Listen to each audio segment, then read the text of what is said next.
Neden botoks ve dolgu olmaz? Azərbaycanda ilk olaraq botoks ve dolğunu öğrenen həkimlərdən biriyəm. Amma və yurt dışı təhsilliyəm bu arada qeyd edirəm və heç bir zaman bunu tətbiq etməmişəm. Nədən tətbiq eləməmişəm? Çünki hətta mən hocamla belə bir kavqam da, döyüşüm də olmuşdu ki, sən dedi, botoks dolğunu istifadə eləməsən, heç bir zaman kosmetoloji prosedur icra edə bilməzsən.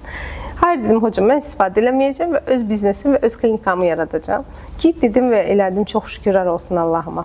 Botoks zəhərli tərkib hissədir. Botulin toksinindən alınmış bəlli bir kütlədir və içərisində həqiqətən də insan orqanizminə, qan dövranına, sinir sisteminə, dəri və reseptorlara zərərli təsir göstərən botulin toksindir.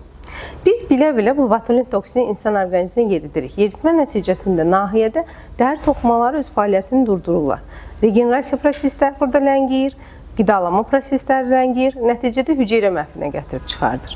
Dolğu tərkibində bakterial hissəcikləri olan, amma yanında sanki gübrə gibi düşünün, içərisində gyaluronik asid və digər aktivləşdirici maddələrlə dəri altına tətbiq olunur.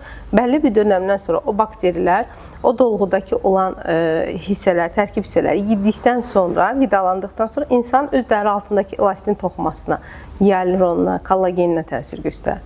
Nəticədə mən məsələn görmüşsünüz yəqin səhifəmdən də baxmış olarsınız, endolazerlə biz dolğuları çıxardırıq. Nədən? Çünki dolğu dəri altında bir müddət qaldıqdan sonra dəri altı toxumaları çürüdür.